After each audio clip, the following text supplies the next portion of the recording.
অস্ট্রেলিয়ার জার্সিতে হোক কিংবা আইপিএল, ব্যাট হাতে মাঠ কাঁপিয়েছেন ডেভিড ওয়ার্নার। আন্তর্জাতিক ক্রিকেট থেকে অবসর নিলেও বিভিন্ন টি-20 লিগে দাপটের সঙ্গে খেলছেন তিনি। এই অজি তারকার দক্ষিণী ভারতের সিনেমার প্রতি আকর্ষণের কথা কারোরই অজানা নয়। তবে এবার সবচেয়ে বড় চমক নিয়ে হাজির হলেন ওয়ার্নার। প্রথমবারের মতো দক্ষিণী সিনেমায় অভিনয় করবেন তিনি।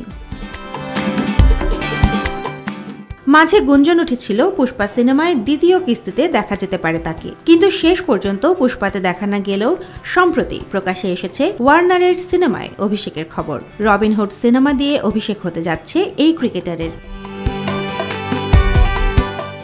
দক্ষিণ ভারতের সিনেমার নায়ক অল্লু অর্জুনের বড় ভক্ত ওয়ার্নার। কোভিডের সময় লকডাউনে অল্লু অর্জুনের সিনেমার গান এবং সংলাপ নিয়ে একের পর এক রিলস পোস্ট করতেন। তবে অল্লু অর্জুনের কোনো সিনেমা নয়, অন্য এক তেলেগু সিনেমায় নাম লেখাচ্ছেন তিনি।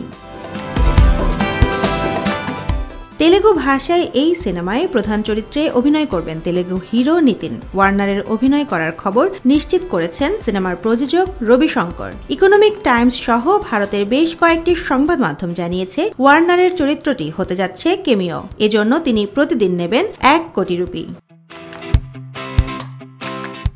তেলেগু ভাষাভাষীর সঙ্গে ওয়ার্নারের সম্পর্কটা পুরনো। অস্ট্রেলিয়ার এই সাবেক ওপেনার আইপিএলের 7 মৌসুমে সানরাইজার্স হায়দ্রাবাদের হয়ে 95টি ম্যাচ খেলেছেন।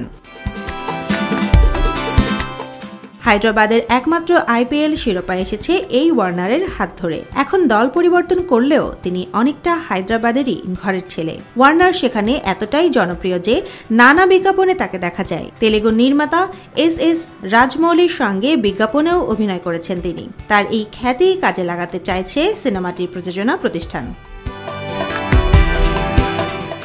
রবিনহুড সিনেমায় ওয়ার্নারের থাকা তার সমর্থকদের জন্য চমক হয়ে এসেছে। ভারতীয় পত্রিকা দ্য স্টেটমেন্ট জানিয়েছে, গোপন তথ্য ফাঁস করে দেওয়ার জন্য সিনেমার পরিচালক ভেস্কি কুদুমোলার কাছে ক্ষমাও চেয়েছেন প্রযোজক রবি শঙ্কর।